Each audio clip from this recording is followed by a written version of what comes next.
Welcome to Black Entrepreneur Blueprint, the #1 podcast and resource for Black entrepreneurs. I'm your host, Jay Jones, and Black Entrepreneur Blueprint was created specifically to educate and inspire Black entrepreneurs to launch, build, and grow successful, sustainable businesses. Join us as we help build an economic power base in the worldwide Black community by building and supporting Black-owned businesses. If you're currently an entrepreneur or want to be an entrepreneur, you're invited to join us each and every week here at Black Entrepreneur Blueprint. Welcome to the BEB family and get ready to elevate your entrepreneur IQ. Welcome to the Black Entrepreneur Blueprint, episode number 458. I'm your host, Jay Jones, and today we have another outstanding and informative show in store for you. Today's show topic is what to do when things are not working out. What to do when things are not working out. And I'm talking about your business. Now, I was actually scheduled to do another topic, but I actually got off the phone with actually two of my coaching students tonight, and they're both having some issues. So I wanted to discuss this, and this is straight from the heart, no notes pretty much or anything. But I think it's very important, as I mentioned earlier, that we deal with impactful topics. And so we're going to talk about several things that you can do when things aren't working out for you in your business. But before we get to today's content, let me just share a few things with the Black Entrepreneur Blueprint family. First and foremost, I want to welcome all first-time listeners to Black Entrepreneur Blueprint. Welcome to the BEB family. Please stick around until the end of today's broadcast, and I'm going to share all my social media contact information and resource links, such as the link to my latest book called Unlocking the Power of ChatGPT, the Ultimate Prompting Handbook for Beginners. You can go to unlockingchatgpt.com, unlockingchatgpt.com. If you're interested in learning to leverage and profit from artificial intelligence and ChatGPT, this is the book for you. Go to unlockingchatgpt.com. Also, don't forget, take advantage of the 3 days free access to BEB Academy. We have all types of online learning tools and resources, such as online courses, master classes, and downloads. So go to bebacademy.com and get your 3 days free access. Now let's get ready for today's content. And what we're going to talk about today, guys, is what to do when things aren't working out for you. So the first thing I want to do is acknowledge how tough it is to be a successful entrepreneur. You know, there's so many things that can go wrong. Being an entrepreneur, you really have to be on your game and to be committed and serious about it. You know, one of the things I always tell my coaching students is you have to be committed. Entrepreneurship, you know, that it's not a game. You don't play entrepreneurship. It's a science. It's a skill, and you have to understand and learn it. And once you understand certain principles, it's going to make it easier for you to be successful in any type of business endeavor that you embark on. So we're going to talk about a couple of things that you can do when things aren't working. And when I say things aren't working, that usually means that you're probably not making enough money to be sustainable for your business, or you may totally be unhappy with what you've created. You've created a Frankenstein monster business. Been there, done that. So, you know, as a serial entrepreneur for over 24, 25 plus years, you know, I've seen the gamuts of the highs and the lows and everything. And so for those of you who haven't heard my story, I've almost lost it all twice: homes, cars, everything of value. And I was blessed to be able to come back both times and build two separate multi-million-dollar businesses. But that doesn't mean that I have the answers to everybody's questions, or even sometimes for my own. Because over my lifespan as an entrepreneur, I've started over 17 businesses. And if I could just off the top of my head, 5 of them were abject failures. You know, 5 of them were so-so. I had a couple of good ones, probably 3 or 4 real good ones, and I've had about 2 or 3 great businesses. But along that way, that journey of 20 plus years, you know, I've had a lot of failures. And so, but what I've been able to do, guys, is been able to learn from my failures. And people always ask me, they're like, man, what's your superpower? And my superpower is I'm not afraid to try things. Now, I'm not going to risk everything. I'm not going to be silly and just say, yeah, to hell with it. I'm pushing all the chips in. But I'm not afraid to try things. I'm not afraid to have negative feedback. I'm not afraid to fail, because I know that failure is a part of the process to reaching success. And so I couldn't be successful today without all of those failures that I've had through my entrepreneurial career. And so what we want to talk about today is what to do when things are not working out. And this is totally impromptu. And so it's probably not going to be that long, but I want it to be super impactful. So the first thing that I would recommend if things aren't working out is evaluate your product or service. Evaluate your product or service. Many times we think that we're the customer. And so just because we like something or we have an affinity to something, we think everybody else is going to like it too. But that's not necessarily the case. One of my best friends who literally just texted me while I'm on, he's a big home automation guy, right? And he always loves gadgets and things of that nature. And he tried to start a home automation business where, you can come in the house, you hit a button, your lights go on to a certain setting, your air conditioning, your heat, the HVAC will go to a certain setting, the TV may come on and all of this stuff. And so he likes those gadgets, but what he basically was trying to sell everybody else this stuff. And if you don't have a target audience mapped out, you're going to be in trouble. And so what he found out was, especially coming out of the pandemic, a lot of people had some fiscal problems. Financially, they were in bad shape. So you have to understand who your market is and how to attack that market. And so he was trying to compete with, he was doing security systems, tying it into home automation. So he's trying to compete with companies like Ring, ADT, and these bigger brands that have a lot to offer, but they also have name recognition. And so when I was telling him, I'm like, dude, I said, you're a one-man shop. I said, if something happens to somebody's system, how fast can you correct it? And so those are some of the things that you have to think about. Evaluate your product or service. Now, if you have a niche and you're able to connect with that niche, then that's fine. And you know what that niche wants. There are people that are making a ton of money selling home automation. He just hasn't been able to find that pocket yet. And so eventually what happened was he started, he did it for about 6 or 7 months, wasn't making any money, and he ended up dropping the whole thing. And that's what happens a lot of times, especially if you're not really passionate about what you do. You're chasing paper instead of purpose. And when you don't get a quick return or a quick hit, what happens is that you're going to end up quitting. So the first thing I recommend is evaluate your product and or service. Okay. Now, the next thing I want you to do is evaluate your positioning. How have you positioned your product or service for success? Right? If you haven't positioned it correctly, you're not going to sell it. And so I give the example, and if you heard this before, bear with me. I give the example of years ago. I was called into one of the top 3 financial advisor firms in the country to do some consulting work.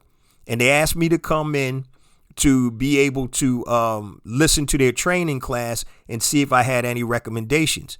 Now, they're selling financial services, what I used to be back in the day, a stockbroker. That's before they changed the name to financial advisor. Have, my Series 7, Series 63, and my Series 3, my commodities exam. And so as a financial advisor, your job is obviously to help people manage their money. So as I'm sitting in this training class, one of the ways that they told new financial advisors to get business was to go knock on doors in nice neighborhoods. And so they had it down to a science. You knock on the door, you stand back 3 feet, and then you say, hi, my name is whoever, I'm with, whatever company. I'm not going to call the company's name out. But if I say it, I guarantee 99.9% of you have heard the company. Okay.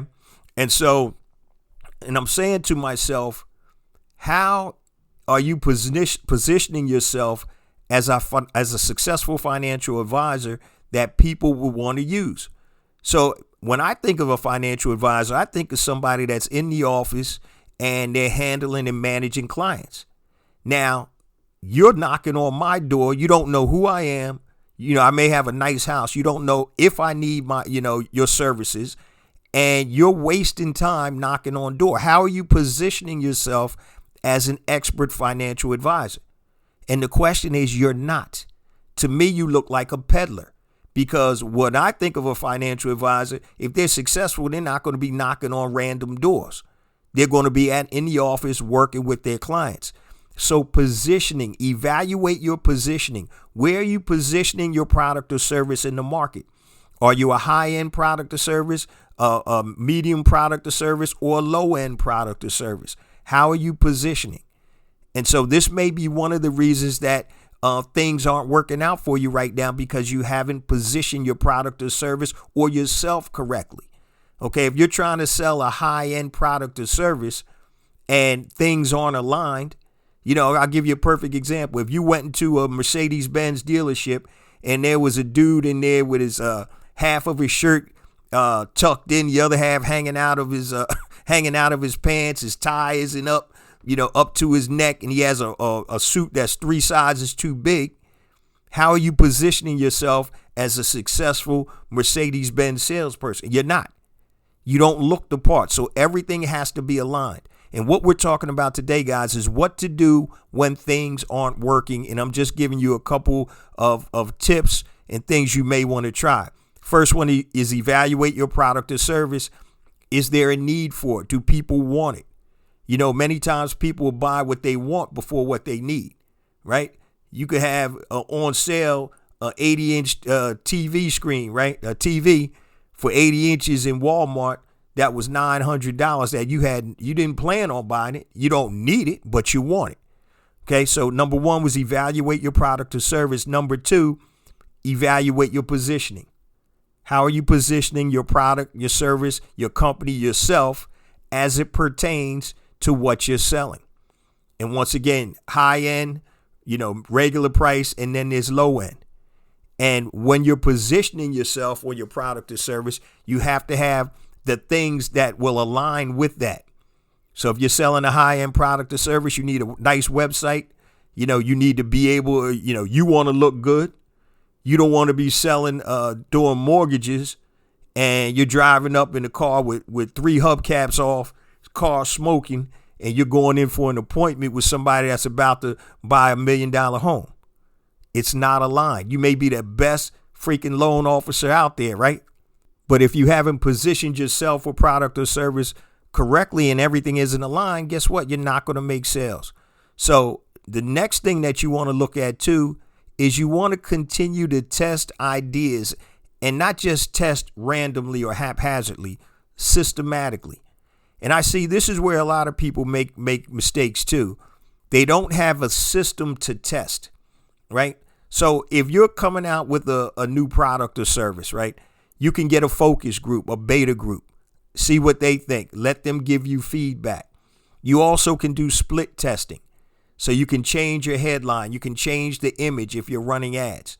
And so you need to be able to continue to test systematically. And the people that understand or are able to create a successful system of testing are usually very successful overall in business. I always say you got to be a mad scientist. You got to put on your lab coat. You got to try, all right, I'm going to change the headline on this, and I'm going to run, this headline versus that headline. I'm going to run it for 5 days. I'm going to spend $5 a day for each one. At the end of the 5 days, which one is getting the best response? Okay, the first one got the best response. All right, now I'm going to use that headline, but let me change the pictures. So I'm going to do one with one picture, one with another image. Let me run that for 5 days each, $5 a day. Oh, which one performs the best? Okay, the one with the new picture. And you keep trying different parts of your advertising or your marketing. You don't change them all at one time, because now you won't know what made the effect or what caused your ad to go up in response or down in response. So you have to change one thing at a time. And if you systematically go and create that testing system, then you're going to learn what makes sense. And then whenever you find that thing that hits, that's when you can direct your resources to it. The problem is we come up with one ad concept. If it doesn't work, oh man, this business is no good. Oh, this product won't sell. It's not going to sell because you didn't give it a chance yet. Okay. You tried one ad in Facebook or Instagram and it didn't work, and you think your business or product or service is down the tubes. So you have to understand how to systematically test for products or services. Okay. And whatever works, then that's what you focus on. But you need to have patience, guys.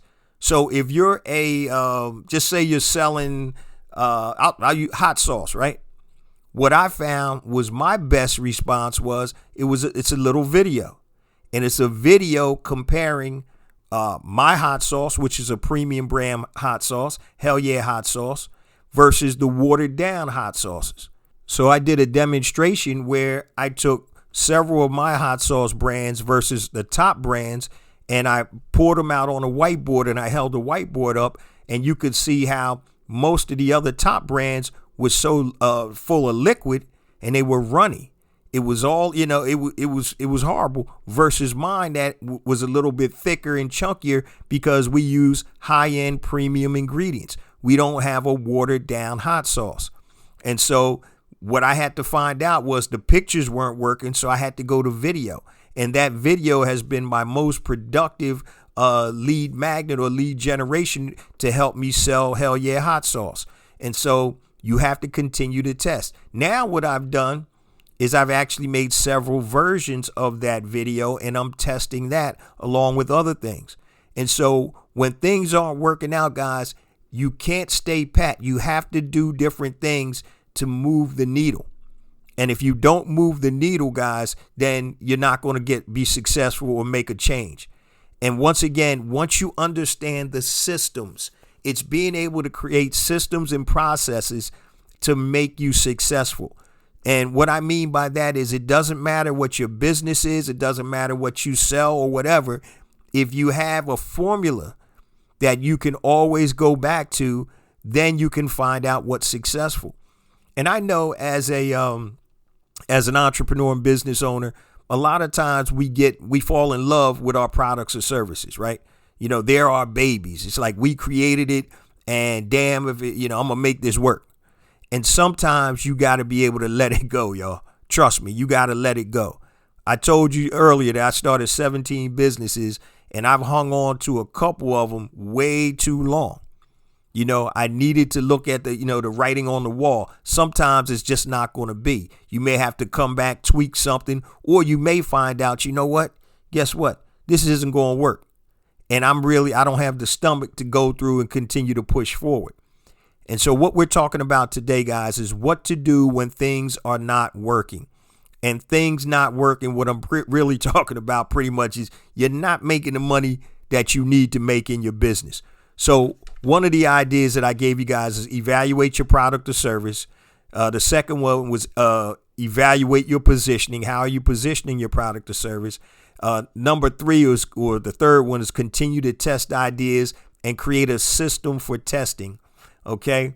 And then once you find that out, guys, that's when you try to scale.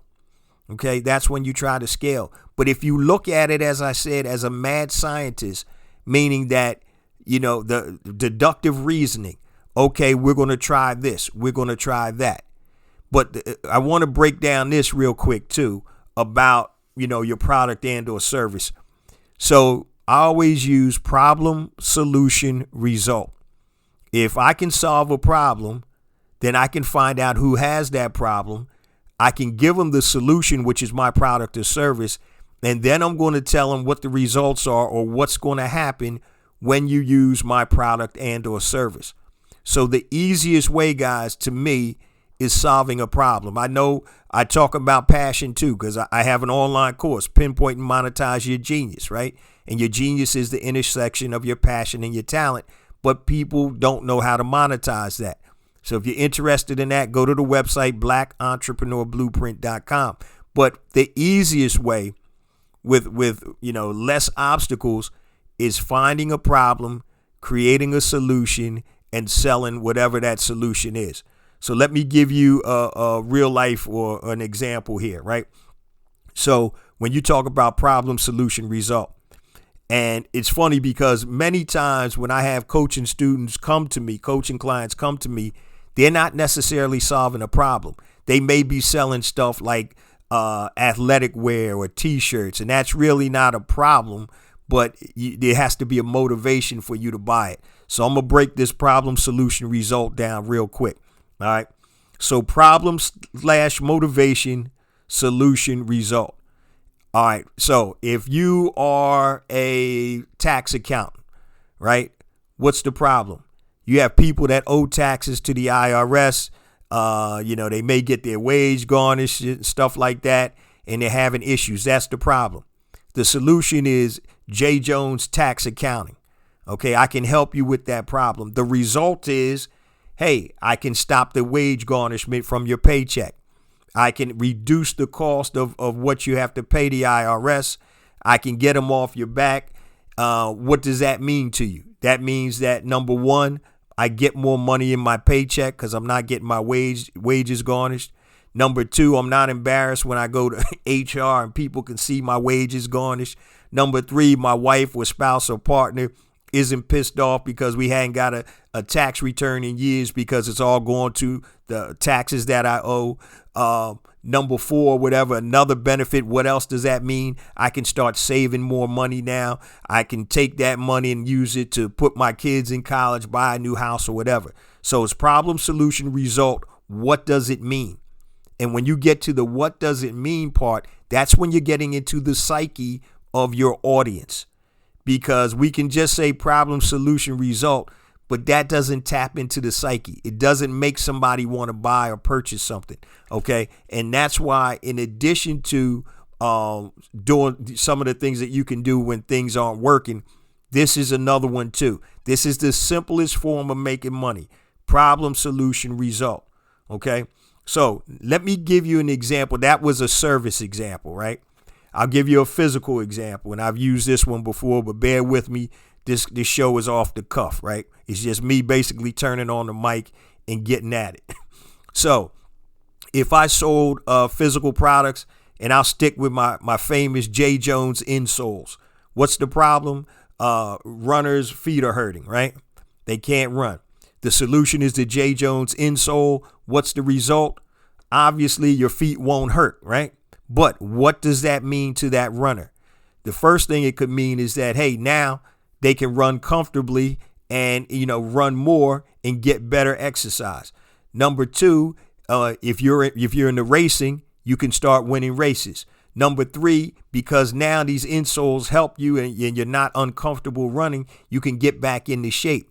What does that mean? That means that I can lose weight. What does that mean? That means that I'll become healthier. What does that mean? That means that I can possibly live a longer life. And you can keep asking, what does that mean? What does that mean to the customer? So the problem was my feet hurt when I run. The solution was the J. Jones insoles. And the result was, obviously, my feet don't hurt. And what does that mean? I can run longer. I can exercise more. I can lose more weight. I can do this, do that, whatever. I can win the triathlon or whatever, the 5K. So you have to dig deep into the psyche. Okay. So we did the tax accountant one, which was a service. We just did the insoles, which was a physical product. Okay. And I'm going to give you another one, another physical product, because this actually has come up several times. So for those of you that sell T-shirts or athletic wear or clothing or whatever, this is something important because you're not really solving, quote unquote, a problem per se, unless you have something physical that your clothing does. So, there's shirts out there for men that are slim fit, makes you look slimmer. So that's a problem. You're solving that. Okay. You may have some type of clothing that's not real nice looking. So it could be industrial clothing. So say you created a line of work clothes that look good on you. Okay, they're a little more stylish. But if you're just selling T-shirts, hoodies, and all that good stuff, you're going to have to come up with another idea, right? So, for example, with clothing brands, perfumes, or other products that don't solve a problem, you have to focus on several things. The backstory, the who, what, why, and how. What's the motivation to make somebody purchase your product? So in the other example, it was problem, solution, result. When you're selling something that's not really solving a problem, it's going to be motivation, solution, result. What is the motivation for me to buy this new athletic wear of clothing, right? So there are all types of, athletic wear out there. Why am I going to buy this one? And so what you have to do with the clothing line, sometimes you have to make it more than just the clothing. Who are you, right?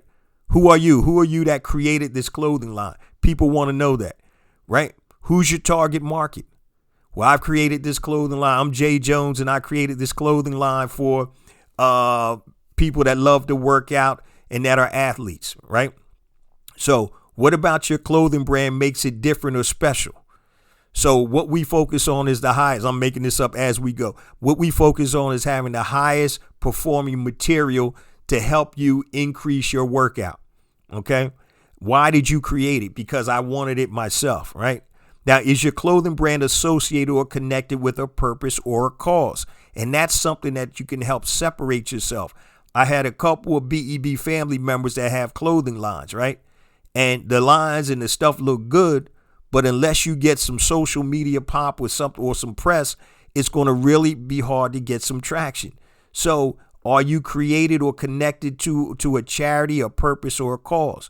Do you donate a percentage of your sales to charity or whatever? Tom's shoes, right? You buy a pair of shoes and, everybody has used this example, and you donate a pair.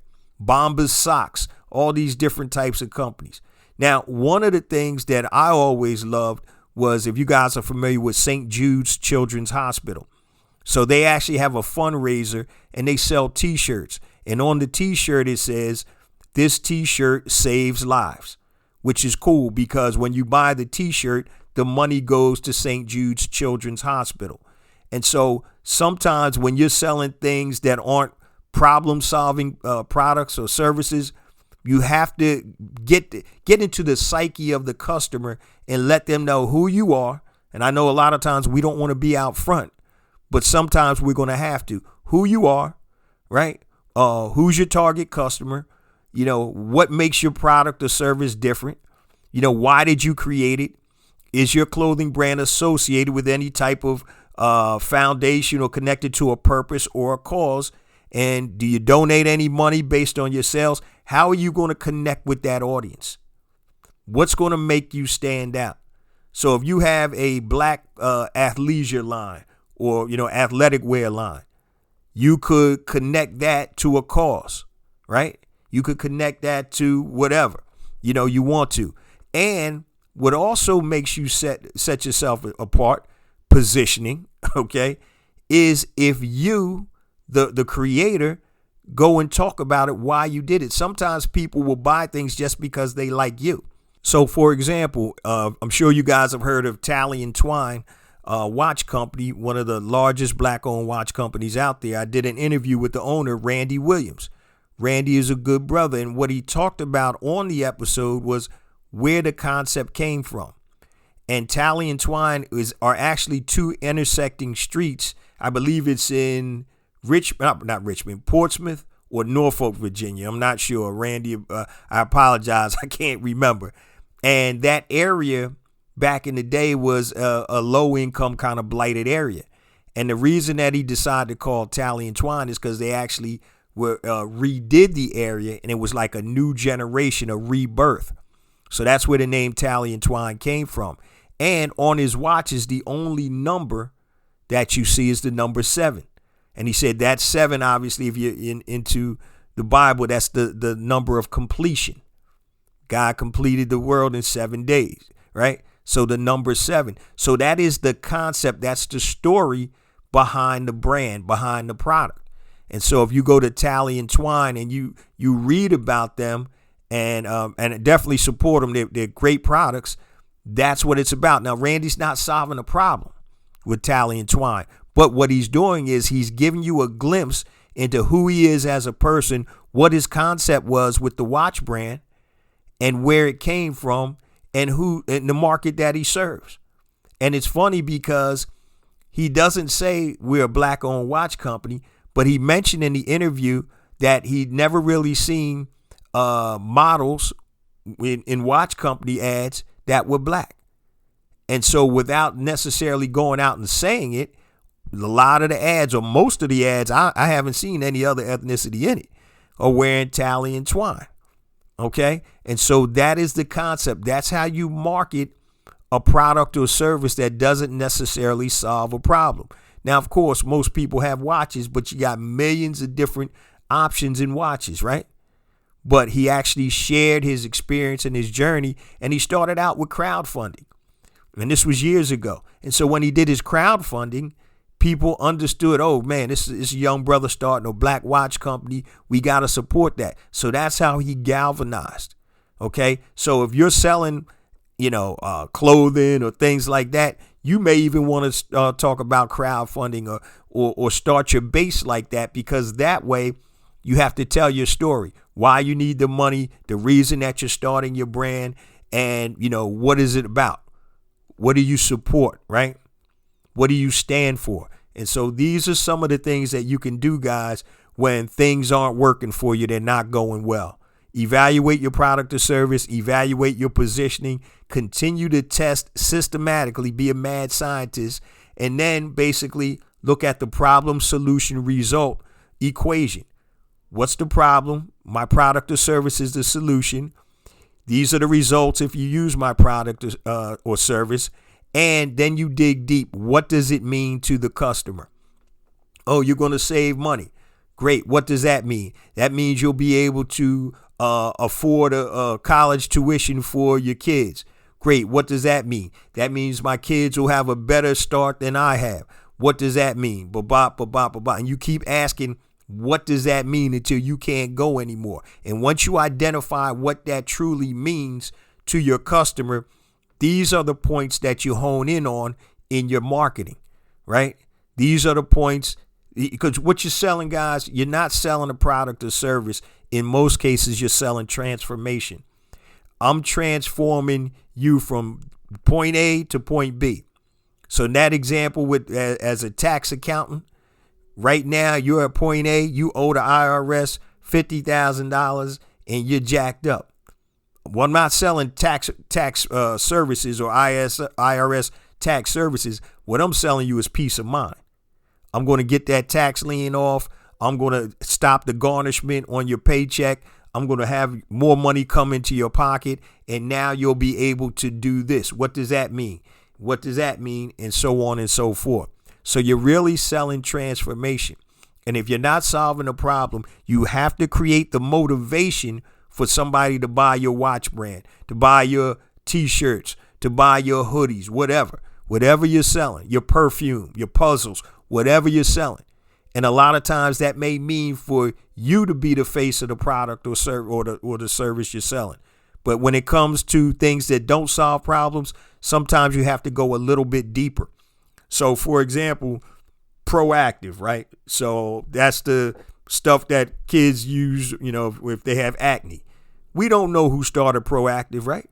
But what we do know is that they sold a ton of Proactive bottles. And the reason was they didn't care who created it. It solved the problem. So that's what you have to look at, guys. And hopefully this helps you out. This is an impromptu topic. I had another topic ready to go, but I thought this was super important and impactful because I know there's a lot of entrepreneurs out there that things aren't working out the way you want them to work. And I just wanted to give you a few tips on that. Before we close on out, guys, let me just give you my contact information and resource links. And I'm going to keep it super simple. So everything I'm about to say, guys, is on my website. Go to blackentrepreneurBlueprint.com. If you want to take the shortcut, go to BEBconnect.com. So I mentioned at the top of the show, my new book is out, Unlocking the Power of ChatGPT, the ultimate prompting handbook for beginners. Go to unlockingchatgpt.com, unlockingchatgpt.com to learn more. Also, BEB Academy. Just go to the website, blackentrepreneurblueprint.com. Pinpoint and Monetize Your Genius, my online course, pound for pound, the best out there. Go to the website, blackentrepreneurblueprint.com. It's on the first page of the website. And also, if you're in the e-commerce, Brand Builder Academy Elite, BBA Elite, it is one of the top products out there in terms of being able to start a physical products brand or a digital products brand. Once again, that's on the front page of the website, blackentrepreneurblueprint.com. Now, if you want to connect with me anything long, family, hit me on my email, jjones@blackentrepreneurblueprint.com, JAYJONES@blackentrepreneurblueprint.com. Facebook, Black Entrepreneur Blueprint.